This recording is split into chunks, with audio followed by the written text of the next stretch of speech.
I wondered, why has the tribe of Dan been omitted in the book of Revelations? So I was going over the tribes of Israel, and I was really interested in it, and it breaks it down that a lot of them are dark-skinned people. But I was like, where is the tribe of Dan? And I was looking at the pictures, and I looked up, researched it. Well, the tribe of Dan ain't on that list no more. Now, if we're going to dive into the true mysteries of what happened to Dan, we're going to have to leave Revelations really quickly and go back to where it all started, back to Genesis. You're going to see very early on that it seems like the Danites from the jump had something working against them. Or let me say working in them that was against the Most High. And so when you read later on that Paul says that, even all Israel isn't all Israel, you can look at the tribe of Dan as his case in point.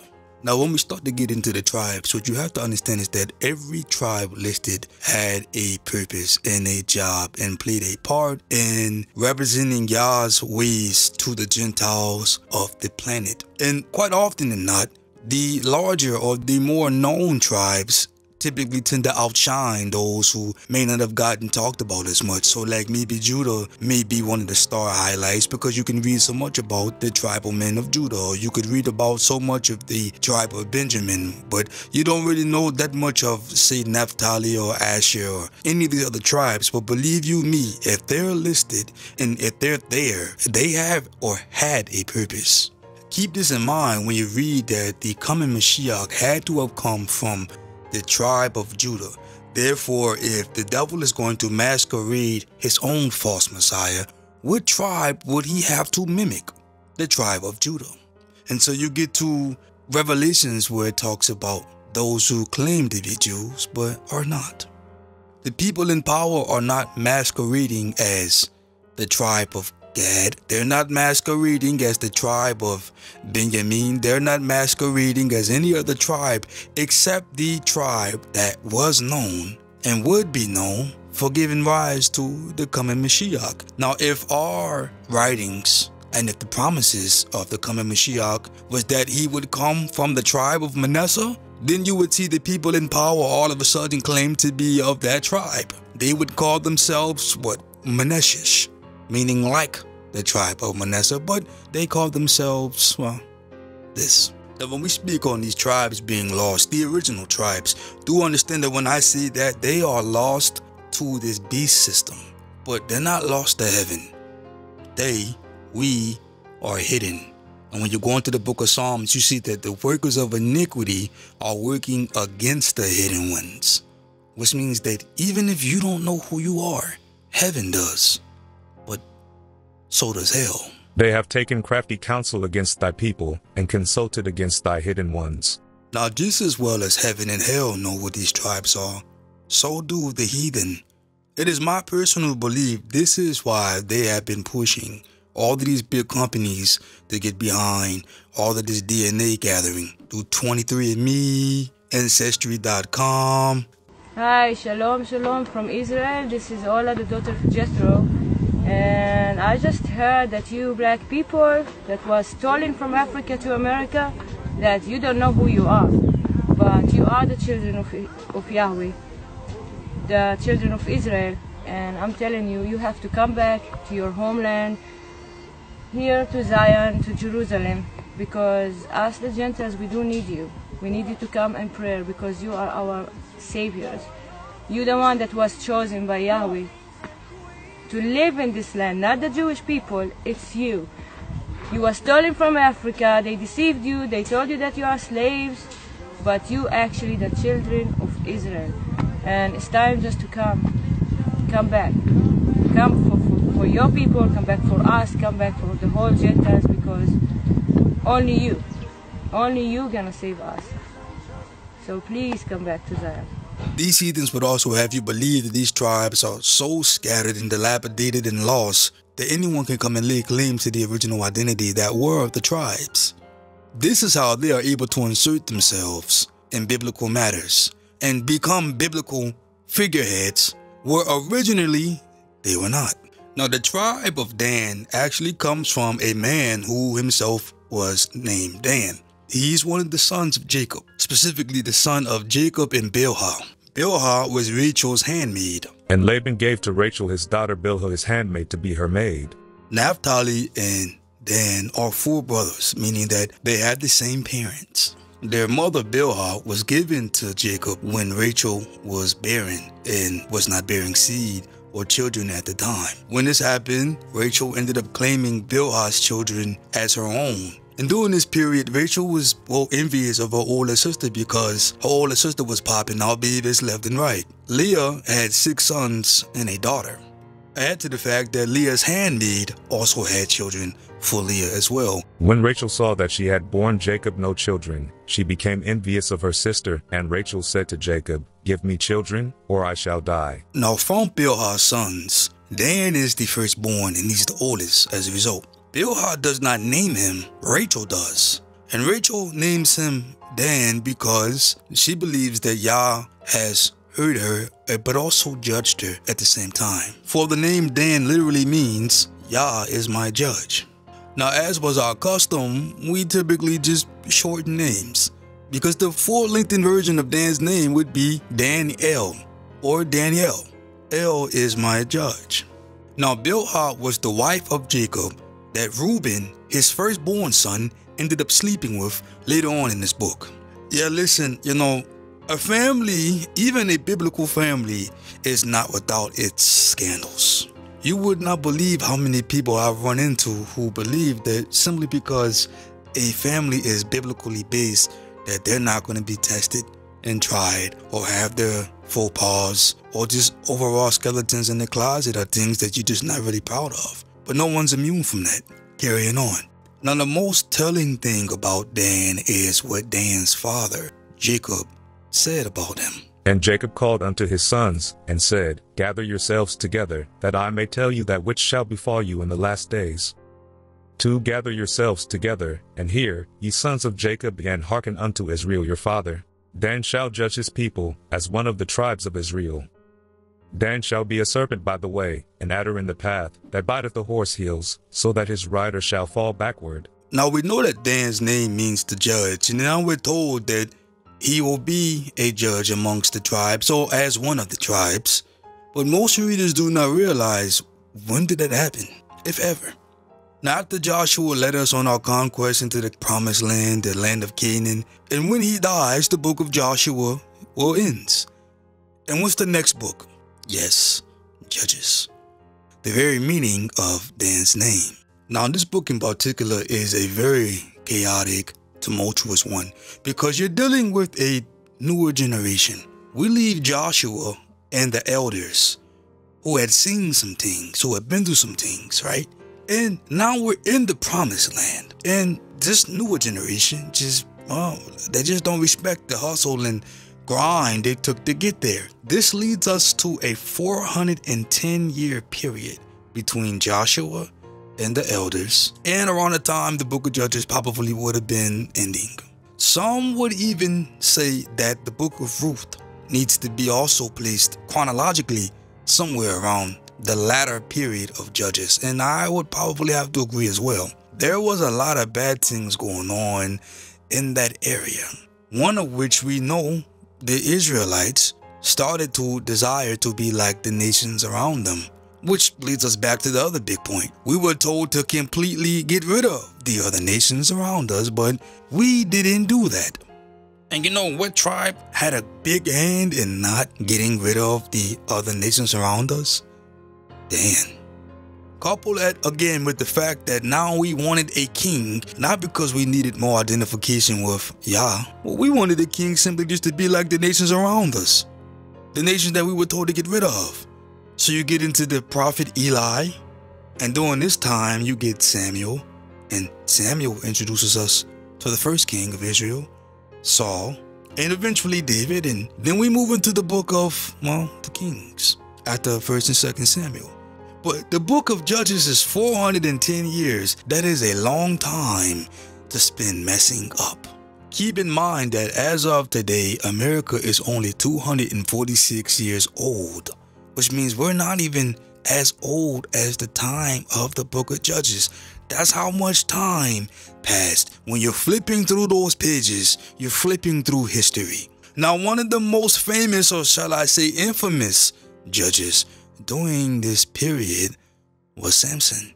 And guess what tribe he was from? Now, before I go any further on Samson, there's a few things you need to understand.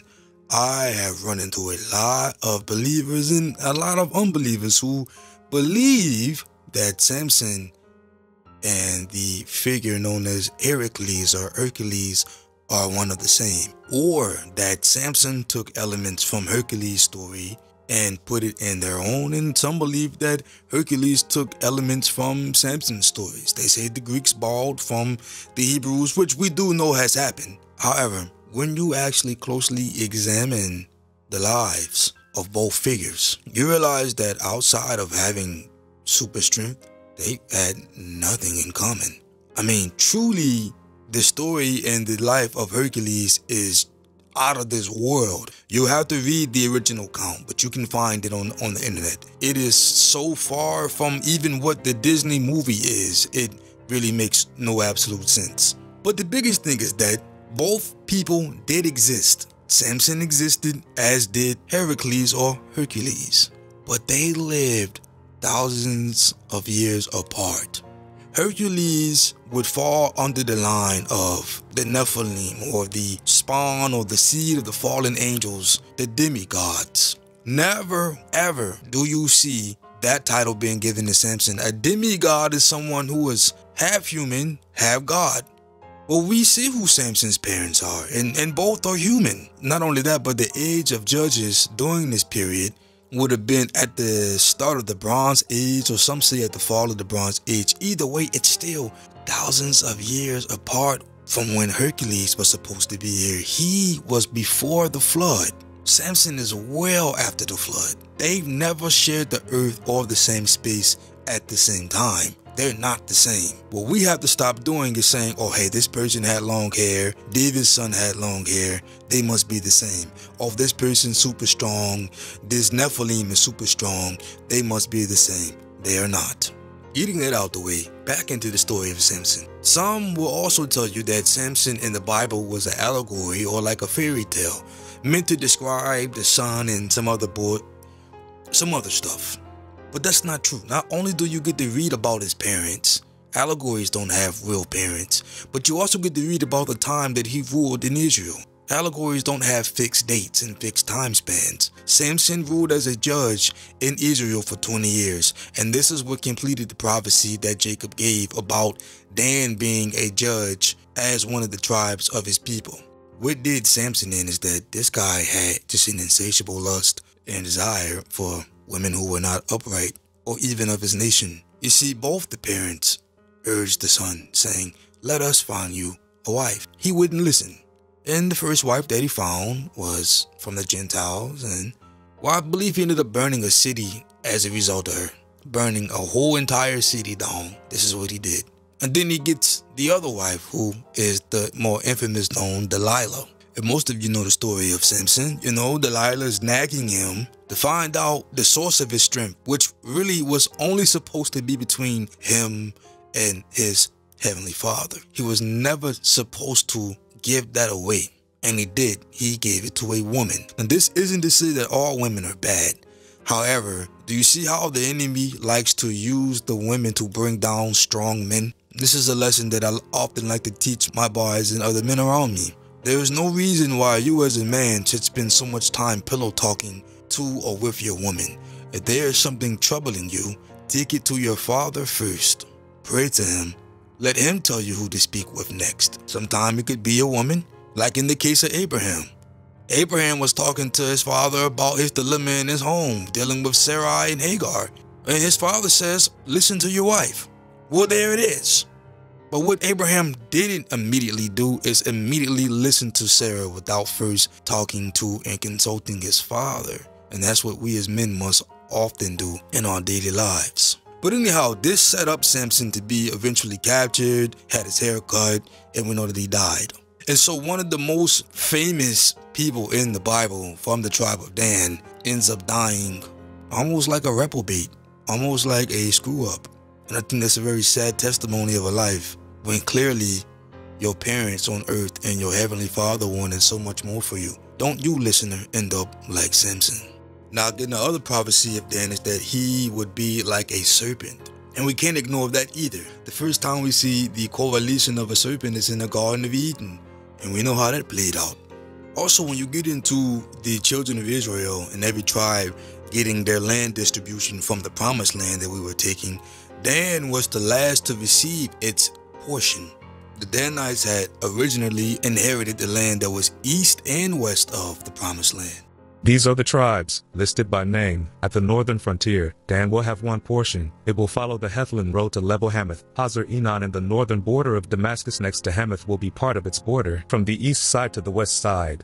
Now we know that when it came to taking the promised land that the Most High gave us, we still had to fight out the inhabitants that were already there. And Israel as a whole had battles with all the tribes, but then the tribes individually also had their battles for their said allotment of land. Now when it comes to Dan, Dan had an issue with the Amorites. The Amorites were in the land that Dan was to possess.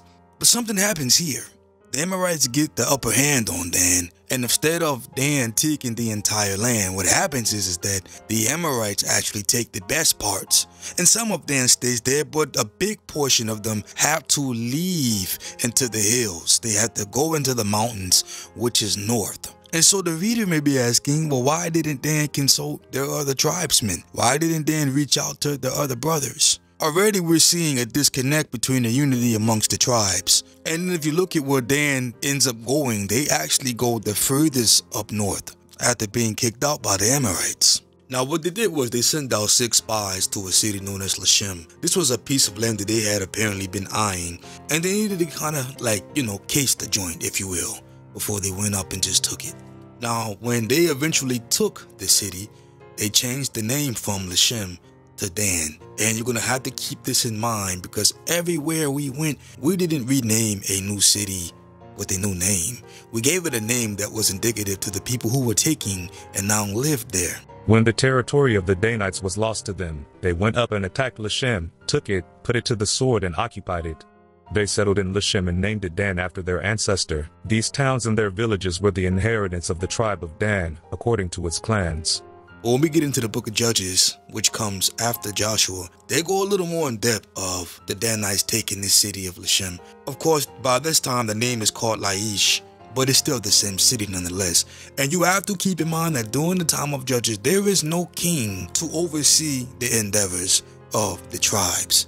Each tribe essentially is free to do as they want, and Dan is taking full advantage of this.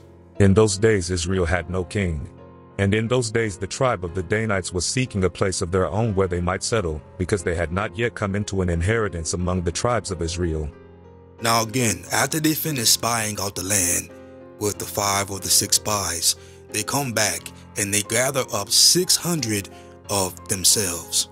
They lay everything to the sword in that city. Do you see how far they have already strayed? They've taken land for themselves, killed everyone. This was not greenlit. This was not okayed by the higher ups.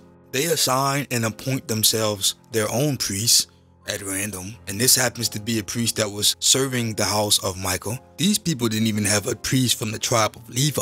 And the children of Dan set up the graven image, and Jonathan, the son of Gershom, the son of Manasseh, he and his sons were priests to the tribe of Dan until the day of the captivity of the land. They also take the idols that were in Micah's home. They take all of the idols and they build shrines unto them. Already, this is how far they have deviated. Pure idolatry, and this is one of the first tribes of Israel to single-handedly, by themselves, engage in this kind of behavior. The biggest infraction against this particular tribe really is that of idolatry. Even before the 12 tribes were split up into 2 kingdoms, the Danites were already practicing their own idolatry. And then when it did split after the reign of Solomon and Jeroboam became the head of the northern tribe, they used 2 areas to set up high places for idolatrous worship. And one of them was in the city of Dan. Whereupon the king took counsel and made 2 calves of gold and said unto them, It is too much for you to go up to Jerusalem. Behold thy gods, O Israel, which brought thee up out of the land of Egypt. And he set the one in Bethel, and the other put he in Dan. And this thing became a sin. where the people went to worship before the One, even unto Dan. And he made an house of high places, and made priests of the lowest of the people, which were not of the sons of Levi.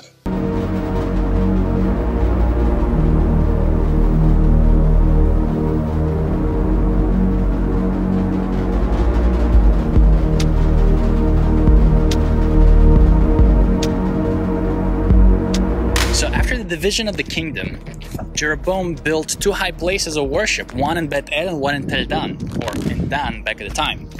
So when we read that passage, Jeroboam built a high place and built a golden calf there and all kinds of worship, we wonder, well, what did it look like? Was it anywhere like the synagogue, high place? What did it look like? So this is incredible, because right behind me you can see the high place. The metal frame is a reconstruction of the size of the high place that they would have right here. So they would get up here, the high priest, whoever was going to make the sacrifice. By the way, they found here bones of animals, a huge, almost a burial site of bones of. They'll get up here, and this would be the high place of sacrifice. If you're wondering why there's a metal frame instead of the original stones, where are they? Well, because in the later years, they took the original stones of the high place and they reused them in the construction of this village and other places. So they were used, they were moved around. So we don't have them here today, they're missing. They were able to reconstruct the approximate size and the structure of what the high place would have looked like. Can you believe, like, these stones were touched by pagan worshippers in the time of Jeroboam? Yeah. I almost have tears in my eyes thinking we are right here. I've never been here before. We're in a place where Jeroboam built the worship, and it's the worship high place, and it's still here today.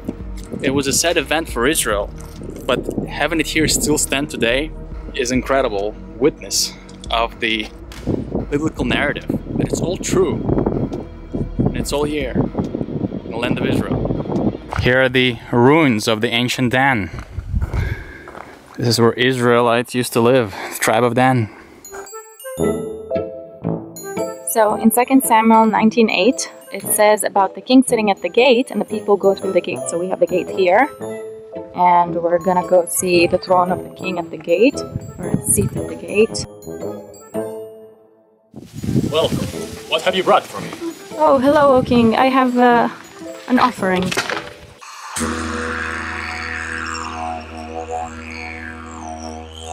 This is the Canaanite Gate, 18th century BC.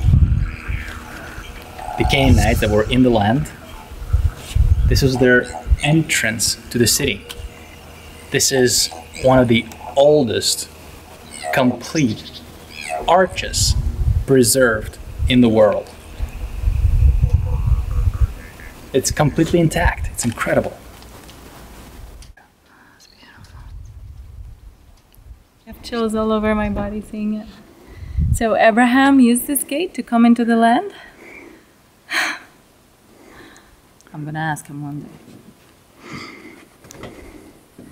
Almost 4,000 years old.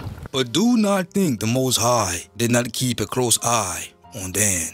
They would themselves face judgment. The snorting of his horses was heard from Dan. The whole land trembled at the sound of the neighing of his strong ones. For they are come and have devoured the land, and all that is in it, the city, and those that dwell therein. For behold, I will send serpents, cockatrices among you, which will not be charmed, and they shall bite you, saith the Lord. They that swear by the sin of Samaria, and say, Thy God, O Dan, liveth, and the manner of Beersheba liveth, even they shall fall, and never rise up again. Now, as a result, if you look at the history of Israel when we were 12 tribes, the city of Dan was always the weakest. When the armies laid siege to Israel, Dan would always be one of the first to be destroyed simply because it was the weakest as a result of this. Now, at this point, some people may be asking themselves, what was the sin of Samaria that was spoken of in this last verse? The Samaritans and a lot of the northern tribes became worshippers of a deity known as Shema. Don't be confused with Ashima. This is just another name for Astarte, Ishtar, Semiramis, the same figures that we've been dealing with. But as a result of the people doing this, you read in Amos chapter 8 verse 11, where he starts to turn his voice and his ear away from us. The days are coming, declares the sovereign Lord, when I will send a famine through the land, not a famine of food or a thirst for water, but a famine of hearing the words of the Lord.